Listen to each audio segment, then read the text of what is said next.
pour le respect de l'administration, quelques mots de français, après on reviendra sur le plan.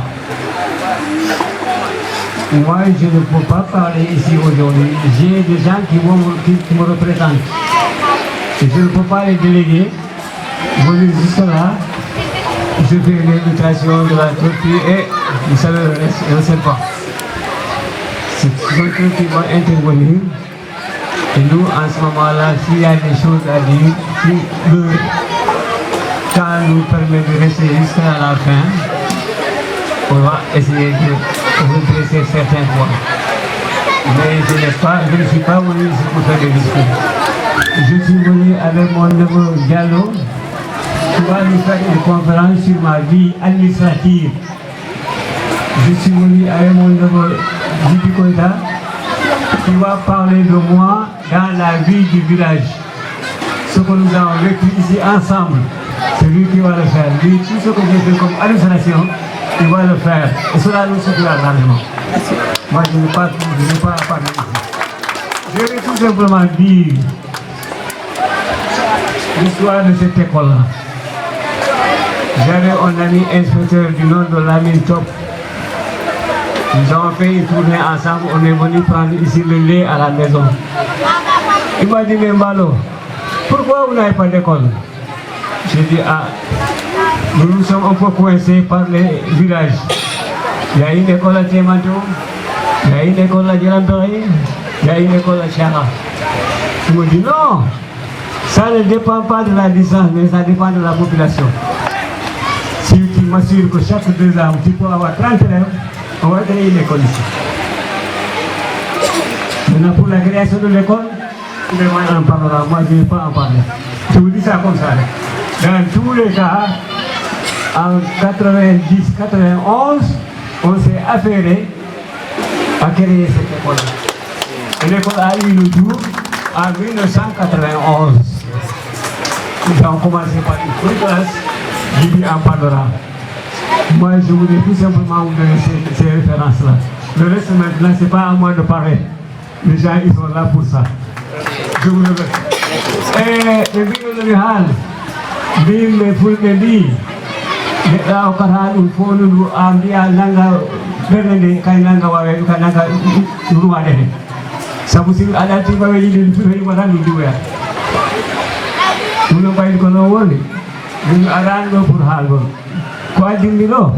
Vous quand le bébé, les bavards à Halama, le bébé a dit.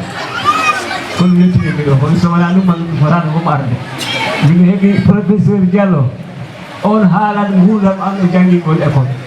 Si on gagne, Badia on dit, comme une badalo et des Sinchakunye, Montawa, Mogandi, what a for Harry. Couldn't you have every baby around the holiday? Could Arsan Walla or Pedro? One local parliament is in the baby, the community to Ragon Ecole. Then what I need come to our Ravan and the water. Let the commission and you will not going to be having 100,000 for pet. What may be all the Okawadigo, Jari Fed, what a number of pet. To know the letter in the do another. Mikari, Alan Mikari. Karango, Jagino, Sukapi, Pew. Saya mama warna dua orang mesti ada jadi. Al-Jurna Wulam dah. Bukan bangsa efosal. Wassalam. Kullu mihal. Misalnya on Bulunda. Dapat tu kami sejalan kon masuk tu. Karena ini pas ke ni potong kondonon emisi baru. Aku lihat dari ni orang kita. Ini konon kekalan ni emisi baru. Wani élève ko ay vacances ko le mo wate reno ga e ko mo bolli ga min ko don mo ni conférence am donc ni ado jaar de monsieur le maire ni salmina jaar gatare o ni salmina imam ni salmina délégation di ngar do in piu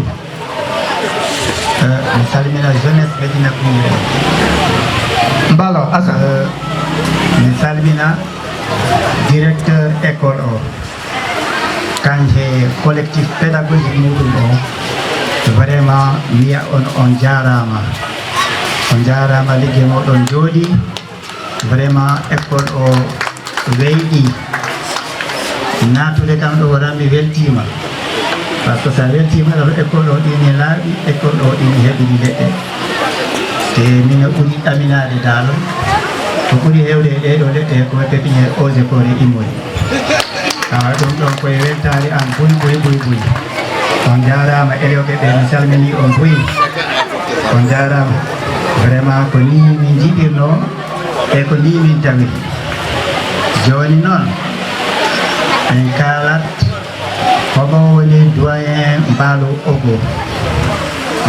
Ogo ko kaw am Mbaalo Ogo ko baba woɓɓe Mbaalo Ogo ko mama woɓɓe nden noon gandon oɗo ko monument tubabe ko yo que c'est une personne multidimensionnelle un homme d'honneur oɗo kala ganduɗo o ko ñembeteɗo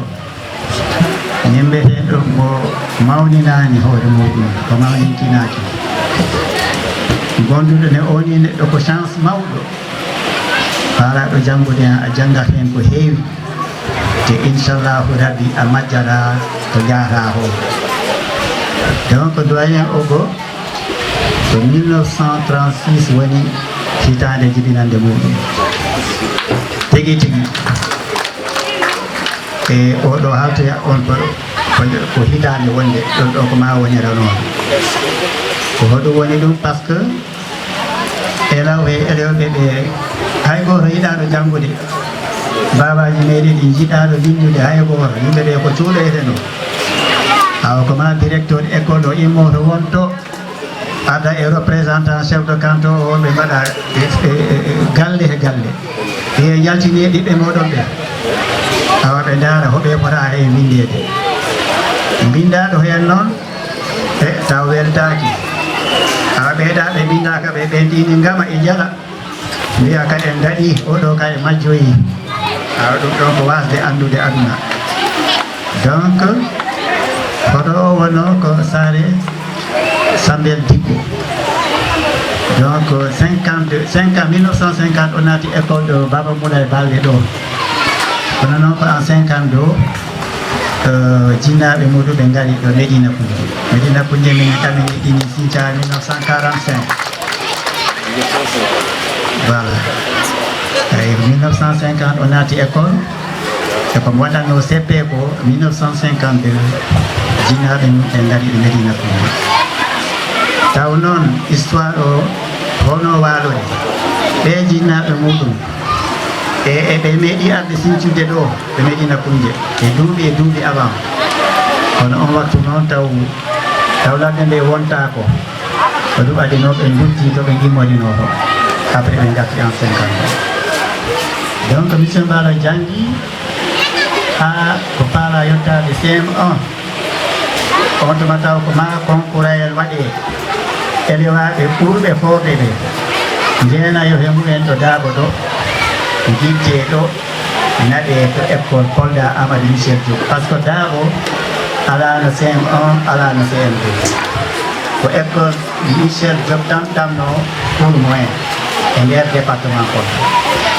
donc gandi oɗo ko neɗɗo mbenɗo hakkille ɓe mbaɗano hakkille o noon taw ko ma ɓe keddo ga d'abord et après si ɓe mbawa yawtude ɓe ɓanta concours o si ɓe keeɗi haɗum yahude voilà donc oɗo vraiment ko jinnoɗo janggude musidɓe muɗuɓe kala ko noon heewi ɗumen mi palano o waɗa réussir alhamdoulillahi rabbil alamin o waɗi réussir ɗon kala si a jangi ha a waɗi CM ɗo joni heddi examen CEPC e entrée en sixième e ɗum wattano ke yiha kala Kolda kala ɗum koto seeju watte noon nden noon on gandi janggude folo e ɗum ɗini tamno probléme ji seeɗa gimmoaga naɓoya to a anda mbaɗoya toon examen maɗa e Allah walli tan o heeɓi vraiment o waɗi adini examen muɗum o ko waɗa orienté en 1957 ko école normale wonɗo ɗo Ziguinchor ɗo on hande yi'aɗo lycée ñagoɗo Ziguinchor kanko on noon wona pour moyen o fonno wadde par ce que école normal ko pour moyen 4 années tan janggannoɗa jaltandi ha jangguinoɗa kanko o fonno yaade ha école ɗo waɗanno ɗon de 7 ans o lycée ñago kono welde muɗum hakkille addi e kabir o waɗi examen o heeɓi brevet muɗum o ɓe mbiyama an noon ko hono faale a yaade ɓe neɗɗo yimbo heeɓe wele ngana taw ko ɗon hakkille ɗon ɗum wonde wuurde muɗum nde to nder école to o waɗani ni tan toon de o holiri kanko neɗɗo jiɗɗo liggondirde musidɓe muɗum e jaade Ziguinchor e ɗum ko ɓurɗum ɗum wonno toon donc o renti élewaɓe gimmoɓe département Kolda e waɗi toon association ressortissant du Fuladu ɓe mbaɗa réunion dimanche uji ɓe kawra doɗa piƴa jala ko ɗum kala weltinta jangde taw jomon ɓe hakkille o ruttaki to ɓaawo ko noon ɓe konndi ɗo on association kan wonno président association hoɓe gonno he on association sitana o neɗɗo meɗen musidɗo meɗen o wonino ministre kono Allah numo yafumo o ɓurani Bocar Diallo ko hen tawano wonno trésorier wonno kala biyeteɗo Boubacar Boris Diallo Allah numo yaafe ɗum wonino maire Kolda ɗo ɗon kala koye on association tawano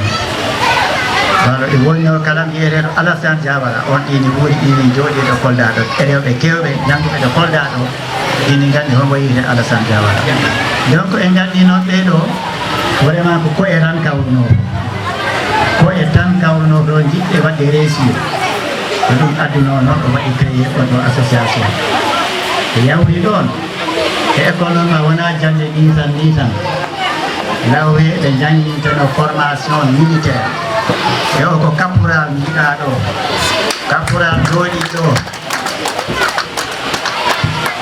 o heeɓi diplôme caporal centre de formation de Bignona on wattu noon par ce que tan ɗo heeɓi oɗo diplôme si Allah dandu si har o waɗino dula han e to o wawi wonde fof o ɓagueteno ɗon on o yaha to fronto donc on poɗi foɓɓande oɗo ko neɗɗo vraiment timmiɗo neɗɗo mo Allah yiɗi barakallah alhamdulillah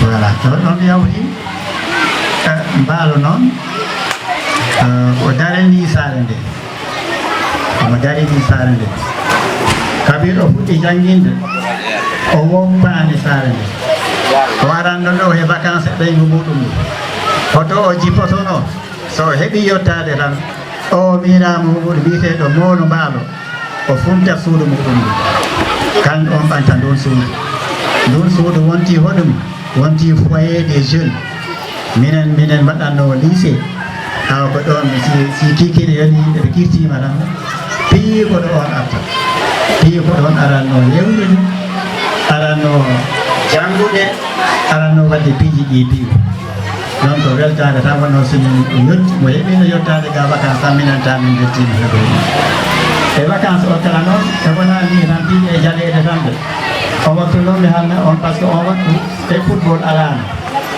on wattu ko ɓe mbaɗi initié cours de vacance waɗeteno Jalambel cours de vacance waɗeteno ɗo waɗeteno Thiare waɗeteno nokkuji ɗi pi par ce que koɓe mbaɗano ɗum ko élève ɓe vacancier gartuɓe vacance koɓe gokkano ɗum cours de vacance miraɓe mumen ɓe pour que en mbawa yaade yesso sa tardani e jangge moyen taw hini ɗon hoɗum waɗanno goɗɗum kala e théâtre andano ko gaade ko ka en gaddi ga théâtre ya élève ɓe onon hoɓe mbawi wadde théâtre ɓe gara mbaɗa so regroupé balɗe e balɗe ɗo ɗo Jalambere ɗo ɓe monta ɗon pièce aji ha ɓe mbawa awa si vacance parama hurɗe ɓe mbaɗa tourné to ha Kumakara ɓe jahan kala ɗo ɓe jotti tata yimɓeɓe vraiment ɗum ko weltade tan wonno nden noon on gandi o ko neɗɗo gimmanino développement saare muɗum ɓe yaaje muɗum e yiɗande yimɓe ɓe kala ɗum adunore donc on noon donneur on homme de bonté o haɗani ɗon noon mi anda so on gandi vers les années 1980 wonon association mbiyeteɗo AJAC on retunoɗo seeji to on association retuno association tannoɗo doole e fonno falno wadde réunion monsieur Mbaro yiɓe yo gare gasare amen ga mbaɗon ɗo réunion min ndentina yimɓe saare nde e stattuno ɗum kala ɓe ganda ko hono liggo toon hoɗum woni golle moɗon e hoɗo paala o yaade ñande ɓe mbaɗi ɗo réunion ko on nan on tigi ɓe meɗi nakkuji association mo o natina e nder AJAC Guelo Malo e andi hoɗum woni AJAC Demba Dia wuurani Allah ɗum o yaafin andi hoɗum woni AJAC on tuma noon ko à partir de ce moment matériel ɓuuri heɓade yimɓe ɓe ɓuuri yalde mbawi remde ko fotata remde ko e keɗi ko keɓata remde donc ɗum ɗon so yawti mi waɗa terminé ko histoire oɗo école hono darori nde miijo ari miijo ngo hoto immori e ko kan jannginoɗo école o heɓi ngon miijo o falana sukaɓe saare nde taɓe tambar yaade ɗo e jalambere yaade ɗo e Daabourou Temanto yaade ɗo e Thiara donc o windi lettre ministère de l'éducation nationale ɗo ɗe windude lettre noon taw ko waɗi recensé élewaɓe mo wawnoɓe wonde ɗo o e ko mbawa e janggude ɗo école nombre o noon taw o heeɓi ɗum association o des parents d'élèves kala o waɗi ɗum créé ɗum ɗo fof o waɗi ɗum e lettre muɗuɓe ɗon naɓa to ministère de l'éducation nationale on lettre ne ko nde yetti toon to ɓe mbi i ɗum ɗon noon ko ma wawa wonde par ce que oɗo windiri lettre woni école o presque ko darima joni noon hoɓe poti ɗum darnude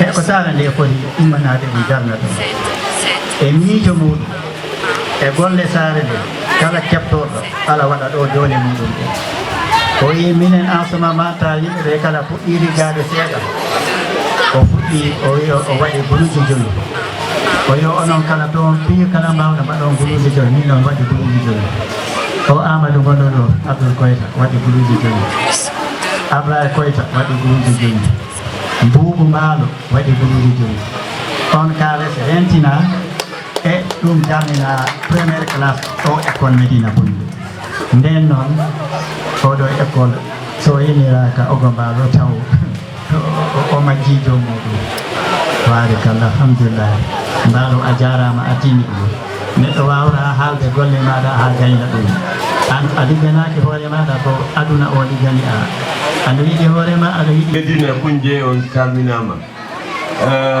o yaa hoto tardi donc wawata lebde ko e mawɗo o wayno baharu ni se wi en leɓa piyo en kumnata ɗo ha janggo ha faɗɗi janggo se ko kaltene muɗum ko gasata donc Allah waɗi commandant émérite des eaux et forêts woni commandant Djibi Koyta déjà wodi ko mbo lebimi atan ha hen mi salmini Joma Sarr nde jarga o a arta e saare horoɗa salminde Joma Sarr nde o salminama en salmini imam o en salmini également jomma école o woni le directeur Firmin Manka Bou mon jeune frère en salmini mo andanɗa ko kañum woni responsable e banggal parents d'élèves.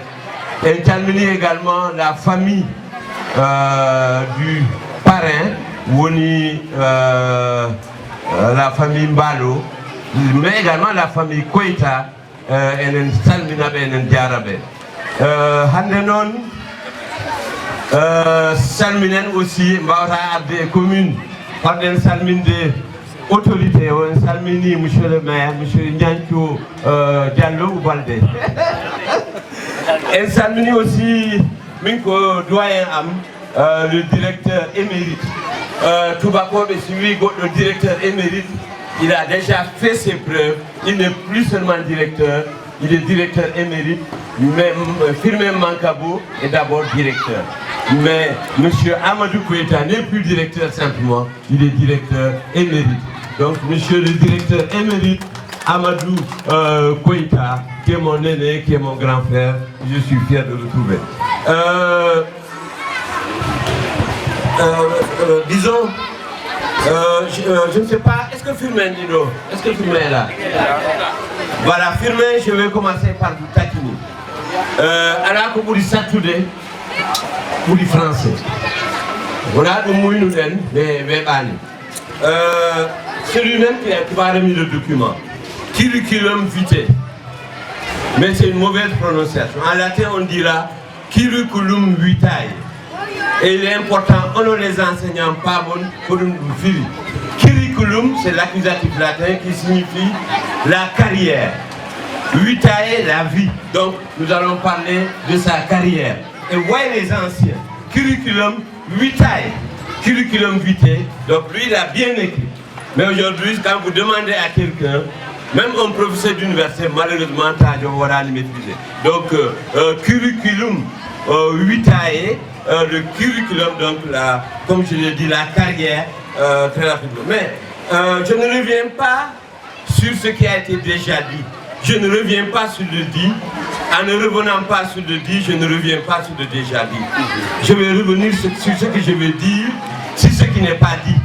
Donc pour ne pas dire ce qui est dit, je ne reviens pas sur ce qui a été dit. Bien. Il est né quelque part, il est né ici, non loin, dans un village qu'il aime bien. Le village n'existe plus, à Wassadou Diko, dont le nom traditionnel a été donné par le commandant tout à l'heure, mais en réalité, aujourd'hui, c'est un enfant de Medina Koundé. Sa famille est là depuis 1952. Donc, pour revenir les diplômes, très rapidement, il a le certificat d'études qu'on appelle le CEPE. CEPE, il y a une différence. Le CEPE, c'est le certificat d'études primaires élémentaires. Alors que le CFE Mankabou, c'est aujourd'hui un certificat d'études élémentaires, de fin d'études élémentaires. Donc, mais en réalité, ce diplôme-là, le CEP est un héritage de la colonisation française. Il a également le BPME, le BEPC, n'est-ce pas, le CAP, il y a des choses que je ne maîtrise pas, peut-être qu'il reviendra là-dessus. Mais il a reçu également un diplôme militaire, dont le commandant a parlé tout à l'heure. L'expérience professionnelle. Il est important de venir et de dire quelque chose sur sa carrière. Kanko, Allah wadi mi atata ko mo haali ko no mo jangiri dabo ha Allah wadi mo wadi concours mo naba Kolda to mo waɗoy CM2 kono mo waɗoy entrée en 6e tawi on jamanu woni Vélingara woni Kolda entrée en 6e ko waɗoy he ko Sidy min hay babirawo o kanko foti wandude Diallo Amadou Thierno kañ kala ko toon waɗoyde man fiwo ɗum par ce que inspecteur Alejo gonnoɗo pour toute l'Afrique de l'Ouest on dit Amadou Mapate Diagne. Pour Sédhiou Jolino, et il y avait une école normale là-bas de formation. Donc, dit, à l'époque, je suis entré en 6e, comme il y a Sédhiou, et que c'est pas nous. Peut-être, comme c'est pas nous, donc c'est important. Donc, l'entrée en 6e, comme il donne à partir d'octobre 57, école, lycée, Guignabo, bassin de Ziguinchor. Pour le lycée, on a lycée 8 ans en Gaman, ou 8 ans école normale de Ziguinchor. Il reviendra peut-être là-dessus. Quand il y a eu ce qu'on appelle la loi 4 de 1956, la loi 4 de Gaston Defferre. Gaston Defferre était en France le ministre de l'Intérieur. Bengandi, Ndiahani indépendance, tout va comme les Français, les Indiens. Les banques colonies d'Idi, les petits nous voient nous l'aider. À Kounemen et Guinée-Conakry frontière arabe, les bas des frontières. hakkunde meɗen e Soudan français wonto e Mali ɗum ɓe mbaɗi frontiére pour jango tawa AOF woni Afrique occidentale française Dakar wonno capitale tawa en jahani indépendance enen pi wonen leydi wodi par ce que en ɓuura France doole ɓe pecciɓe waɗi leydi on noon tubako wonnoɗo e saabu muɗum ko on wiyeteno Gaston de Fer on il est de Marseille c'est lui qui était le ministre de l'Intérieur on doit waɗa voté à l'Assemblée nationale française en 1956 à partir de 1957 il le maîtrise mieux que moi il y a ce qu'on appelle le gouvernement interne leydi B au cas autorisation e wat gouvernement muɗum Sénégal mbaɗɗen gouvernement on jamanu ko Senghor et Diamamadou d'ailleurs c'est important si Firmin Mankabou si ko lawnon avant l'indépendance je ne vais pas l'appeler Firmin Mankabou je dirais Mankabou Firmin donc lui avant l'indépendance on l'appelle pas aujourd'hui Elhadj Ogo Mballo on l'appelle Mballo Ogo et d'ailleurs dans les Français ɓe mbawani inde meɗen nde koɓe mbindi inde makko nde y a une faute ils n'ont pas écrit Ogo mais ils ont écrit Ogo parce que ɓe ganda ɗemɗe meɗen ɓe ganda kala culture meɗen et donc en 57 wonnoɗo ministre de l'éducation nationale wonnoɗo on wiyeteno Amadou Matar Mbow kañ Allah arsikimo ko on ari Ziguinchor tawi mon tawa bon kañ wonno à l'époque ko mbo ari Ziguinchor en 60 bo wiɓe o école normale ɗo jo itten kañ ko cycle o waɗanno par ce que ko 6e mbo yaɗanno ha 3e ha waɗe bac ɓe mbi joni kala mbaɗeteɓe formé pour o jaaha jangginoya école o ɓe naɓete Mbour toon ɓe formoyte heɗotoɓe ɗo ɓe ko mbaɗoɓe 6e mbawa janggude ha gayno heɓa bac muɗum donc kañ tawa ɗum donc ko lycée Djignabo Fengere bon tawa ko ɗon Sinkene bon tawa donc avant lycée o minen komin janggoyno ko lycée o law ko wiyeteno ko école normale donc à partir de 1960 ɓe mbaɗi ɗum lycée ɓe guinniri ɗum Djignabo Bassène noon ko joolajo mo gandanɗa dari haɓi colonisation française et ko jemma goto mbo immi mbo sutani tirailleurs sénégalais et armée française mbo yeehi emo ɓen tiri e dow muɗum mbo maayi e nder hitande 1906 pour waggol honoré mémoire muɗum Amadou Matar Mbow inniri mbo au lycée o par ce que hewɓe nanatan lycée Djignabo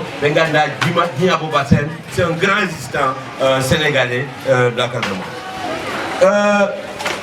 bon ko mbo janggiri noon pour raɓɓingol tan mbo ari ha mo hewti classe de première tubako goɗɗo ɗi wiye l'inspecteur d'académie Kartou CARTOUX on mo yeehi toon o wimo min noon mino faala jangginoyde par ce que on jamanu mawɗo debbo o sellani bamuɗum kala nawi mo faalaɓe walitade yurmen nde ɗi woodi enen jaranmo ɗum mo yeehi mbo yiidi e tubako o wonno inspecteur d'académie o wimo a faala jangginoyde mi naɓama to joolaɓe toon mi naɓama Bignona o wimo non mawɗo wimo non min yahani toon de min ko Kolda ma Wélingara nde wona Kolda ma Wélingara mi ruttoto mi janggoyandi e mi continue jangam nder lycée fof anen ɗo tubako o laari mo e an a yiɗa jangginde Sédhiou a yiɗa jangginde Bignona a yiɗa jangginde aussi ana haɓɓitoɗa ko noon godama ha somi heeɓi Kolda ha mino welana somi heeɓi Wélingara mino welana ɓe gonoy ɗon wonoy kala ha mois de décembre woni mo heeɓi poste mbo yeehi to lycée ɗo yahanimo wimo ha Rombalo Ogo woni ɓe mbimo woni wonmo awa waffere gara jangginoya kono ko Parumba oɗon gandi ko frontiére e Guinée Bissau ɗi wela yaade on jamanu surtout mboyimo ɗo min mo hawlanaka ɗum de min ko Wélingara sona Wélingara han ko Kolda o wimbo ɗo noon poste ko Parumba woni o yaa min ɓoyani kala mbo artoyi mboyimo awa joni mi heɓanima poste falɗa ɗo mi heɓanima poste to école élémentaire mo annanda woni Wélingara on école élémentaire ko 1924 waɗa Sinthia mo heeɓi joni duuɓi temedere e ko fayi kañ noon tawa ko janggini ɗon mo okka kaydi ko wiyete ordre de service le 6 décembre ñande jeegol lewru décembre 1962 enen ɗo hewɓe ɗo tawi wodaka enen jooɗi ɓe ɗo ɓe hewɓe tawi wodaka Donc, voilà ordre de Sénégal, Mboli Joli Noboya. À part à la Wadi, Boyehi a eu des Wadi importants et carrière Moudou et carrière vie politique sénégalaise. Le 16, je crois, 16 décembre, le 17, Boyehi Boyoti Belingara, on va faire après parce que vous dites pas Nanda. Quand tu vois comme fil on rentre, on va le Sénégal, ce sont les événements de 1962. Quand on va dire en 1962, président de la République, on dit Léopold Sédar Senghor. Président du Conseil du Diamamadou, ou bien Mamadou Dia. On a une décision de voter une motion de censure pour le libre gouvernement Mamadou Dia. Mamadou Dia, on va tout pour lui donner le président Senghor. Mamadou Dia, tu as mis armée, quand tu as mis ministère de l'Intérieur, quand tu as mis information, quand tu as mis agriculture, Mamadou Dia, immuni, armée et police, il y a une assemblée nationale. Député, il y a une assemblée nationale. Il y a une assemblée. Il y a une tribune administrative à Dakar, motion de censure. On dit Francis James, qu'on va présenter pour le gouvernement Mamadou Dia. Mais Kaoroyi, to Galle Lamine Gueye, président Lamine Gueye, et comme je donc, député Sénégal, on a regardé que j'ai Hari Timani Noga. Ce qui est appelé un député. Mais Yoti, que Lamine Gueye est président de l'Assemblée, mais vote loi, mais Libi, gouvernement Mamadou Dia. Libi, gouvernement Mamadou Dia, Senghor, on dit éviter, parce que Senghor Yida, lundi même. On se met capitaine. Métis, on est le capitaine Jean-Alfred Diallo. Jean-Alfred Diallo, il y a un Senghor. Oui, bon. L'ambédi de Wahra, on est Johnny, toi, Djaba, mais il y a même pas arrêté Mamadou Dia, il me moume. Continue à la mode à l'aide. C'est à Salima. Mamadou Dia, on a l'aide. Vous voyez, il y a deux constitutions, il y a deux bibles. On a une image, on est Djabomine. Vous voyez, mais il y a le capitaine Prera. Quand on est le commandement des militaires, c'est une parenthèse parce que la situation est le capitaine Prera, au niveau de Tchare, un détachement de l'armée, il a entouré le palais présidentiel. Senghor a une décision, signe le mandat d'amener. On est Mamadou Dia et il m'a arrêté. Combien va arrêter? Président du Conseil, pour le même président de la République, Mamadou Dia a arrêté. Ministre de l'Intérieur, Valdiodio Ndiaye, on a arrêté. Le ministre de l'économie rurale, Joseph Mbaye, a arrêté. Ministre de l'information, Ibrahim Assar, a arrêté. Ministre de l'éducation nationale, Alioune Tall, a arrêté. Pourquoi il dit? On a arrêté après. Mais on a arrêté, on a Tawa. Tongari Dakar, to marché à côté de Nogale, Diamamadou. Hande don di la maison de la culture tout à sec. Mamadou Dia ko do wonno wiiteno la maison de Médina. Be mbada arrêté Onyan, be mbada kadi e avion, be naba Kédougou non prison Kédougou ko Mamadou Dia wanno bo réflexion. Joni ko kan jabbere ron. Woni be naba ron.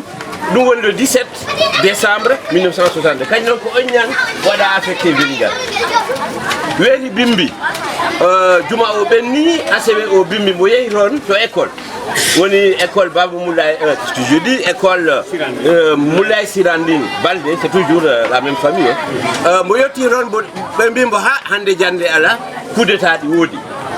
Quand le coup d'état au nom, on a réussi. Et après, on a coup d'état pour les événements de 62. A Konimbo Ari, Motavido Mousséjidi, Bebioha, Hande Jande Ala, parce que l'événement du Mati Hankidi, Hande coup d'état. Donc à partir de 1962, on a affecté Vélingara. Donc, on a donné et Moheba Hente Dungal. Parce que le 22 décembre 1970, Boda conseiller président conseil municipal de la jeunesse de Vélingara. Teddungal mangal parce que Allah di wanno bon hawri et député maire Vélingara on jamanu di wiye Elhadj Ousmane Seydi. Donc Dombo Wonta jusqu'au 10 octobre 1974, n'est-ce pas? Au 10 octobre 1980, donc à un moment donné, donc donc à partir de 74, vous avez un engagement parce que bon ton bo hebi joni famille de bodini bibedini bo fala ma artude no boda kono do simbo halni pa Ousmane Seydi député mo ha mi fala ma horde tiara ha jalambere on jabata mbo yehi mbo waɗi demande muɗum o ñaagui waɗede affecté Thiara ha Allah newni mbo waɗa affecté woni mbo à partir de 74 mbo artira Thiara mbo woni ɗo directeur école Thiara Ousmane député Ousmane Seydi nanoyi ɗum o wonde mbo waɗama affecté on wiya ɗum wawata won mbo yahoyta to inspection ɓe mbimo ala ko mbawɗa ɓayri engagement waɗi ha mbo waɗi déposé wiyama joni ko kañ lamdi mbo waɗama affecté mbo yettima yettima Thiara mbo ɓangi service ɗo kam gasi ɗo kam yaafo mbo ɗo kam mbo hoori ko ni mbo artiri kono sona noon mbo wanno ha tanno ha jomen e weli ngalade donc holliri kala yidde muɗum Médina Koundié yidde muɗum département Kolda yidde muɗum leydi muɗum ligganoto muɗum et kombo artiga non woni directeur école Thiara ñande wonde men mbaɗi réunion to inspection qu'est-ce que je dis conseil départemental waɗɗo président réunion o noon ko Moussa Baldé ministre Moussa Baldé on jamanu ministre Moussa wi o ha min noon ko mami Diara baba meɗen Elhadj Ogo Mballo minen komin gommi cuka en min ko daabo men janggoyatno komin mbaɗatno primaire simin giwino to amen ga Sali Keñe Médina Sare Mamadou Kounni min gara men nde waɗo par ce que baba am ko denɗirawo mawɗo simin giwi daabo menen kota mi ara ɗo mbo itta kayeji mbo itta bigji mbo itta livre aji mbo kam min Moussa wonɗo hande ministre wona o wi aduna ko Allah watta o wattu hombo mijotono Moussa Baldé wona professeur d'université wona ministre wona ko moƴƴere muɗum ministre wi o si Allah jaɓi mami yoɓamo moƴƴere muɗum mo dari hen kala ko livre makko o yaltata ko ministre Moussa dari hen donc cuka en onon jangguinoɓe cukalɗe koko rentede cuka e waɗa ɓittin ɗum wallu ɗum joom heɓano janggue janggo yejjita e wonto haaloyte tawa ɗum weeli o ñanko ɗum sifaɗo min beltani mawɗo o e ɗum woni weltare mawde ministre o waɗi mbo rendement donc directeur école Thiara mbo woni ɗo 74 ha 1980 à partir de 1980 instituteur adjoint waɗa affecté école Ablaye Diallo mi anda hono ɗum wori enen mbaala ande hono ɗum wori par ce que wona directeur école ɗo mbaɗiɗa affecté to instituteur adjoint hareji ɗi heewi e janggugol de wonno mataw mbo wawa artude hen seeɗa kono noon kañ ɓittinanimo haɗanimo mbo continue liggue muɗum du 10 octobre 1982 au 24 octobre 1985 mbo waɗa nommé secrétaire général to Iden de Kolda mo heeɓi poste mawɗo to inspection mo woni secrétaire général o ɗi duuɓi ko woni duuɓi tati ha nayyi bon toon ha 1985 1985 noon yimɓe ɗi siwtora anduɗa menen gonnoɓe suuɗa on jamanu heege mangue wanno ɗum tan en 1985 jejjita ɗum en 1985 le 25 février 1985 au 24 décembre 1996 responsable régional de l'alphabétisation à l'inspection régionale de Kolda. Kolda Allah waɗi en juillet 1984 Kolda waɗa région Casamance fecca waɗa région ji ɗiɗi donc Kolda ko waɗa région ko woni inspecteur régional gonnoɗo Ziguinchor enen kala Allah walli en keɓɗen inspecteur régional kanko noon waɗa nommé le premier RRA responsable régional de l'alphabétisation kanko waɗa nommé le premier RRA mo woni hen mo liggi pratiquement jusqu'à votre frère. Donc vous liguez à la télé. Donc vous liguez non tigi parce que on va tout aille on a no handi jangi gol pular di beyda watane di nande meden tay financement ji wodi hande non ko manki en donc ko mo yata ko kala o bangi poste o ko jonni dum koro am woni Cheikh Oumar Diallo lontimbo on kala ko yata yakani jikke yakani endam warano en jakki jikke warano en yakki endam yahani buuba minya amen buuba mballo boy mbo ar poste o mi wodani dum ko ma do yitno poste o ko da mimmi no yaha retraite awa ara min ko babamno jungo am gombo addi min gommi do an kala ar non to da mo jaani sangani vraiment ko ane ma vraiment ila on suma mi sikko ha joni buuba woni responsable régional d'Afrique. Voilà. Donc vraiment alphabétisation di wadi important ko mo liggani dum len furadu di mawni pop anem bodum c'est important. Et wodi ko mo windi document ji kewdi il faudra peut-être si tawi faire hebiman wade éditer parce que mo liggani mo pular furadu. Neddo non hande pular furadu o sidi wodi fulbe dum ligganade mon tawa hen ha si yimbe di hala fi yeropira balde wobbe mais fi en passé au cugne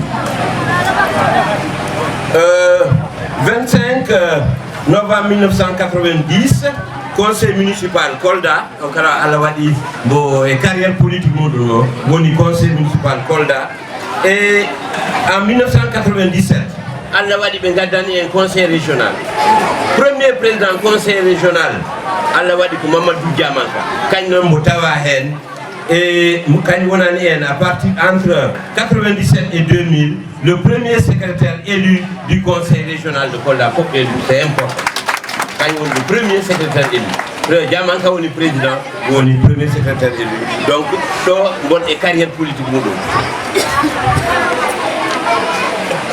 2000 donc le 1er janvier 2000 admission à la retraite donc bu bangi retraite on jamane non retraite wona dubi ciapande jeegolo joni tay ko dubi ciapande jowi e jowi bangi retraite modum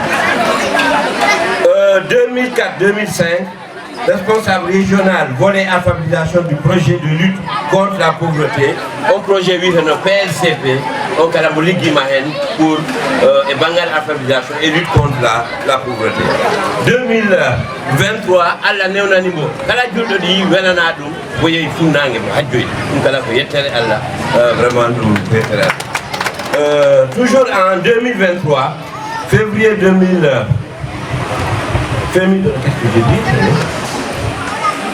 carte d'écrivain donc alla newnani mo kadi o livre mo winduno ko boyi alla newnani mo livre o yalti o livre woni regard sur le Fouladou ko woni histoire Alpha Modo Baldé et Moussa Modo Baldé hande sidi wodi andudo histoire Alpha Modo duubi ko bo hebi do ko bañ won de premier en région Kolda e hande non kala di wodi ko yimbe be yejita hande kala wiyama e bangal chef coutumier en der Fouladou meden en der région Kolda ko kañ dum fof ale dum kala c'est important Allah o kimbodum donc voilà ce que je voulais dire par rapport au curriculum vitae. Donc je vais revenir très rapidement, il l'a dit tout à l'heure le commandant. Comme le 27 janvier 1960, Bowada responsable Kayen Soukape, il est important de citer parce que Héobé Mapé à la Djélibe, Mandian Keita, Silla Abdou, Diawara Alassane, il a cité, Diallo Bokar, Sow Samba, Kande Demba, Mandian Souli, Dien Ousmane Raoul,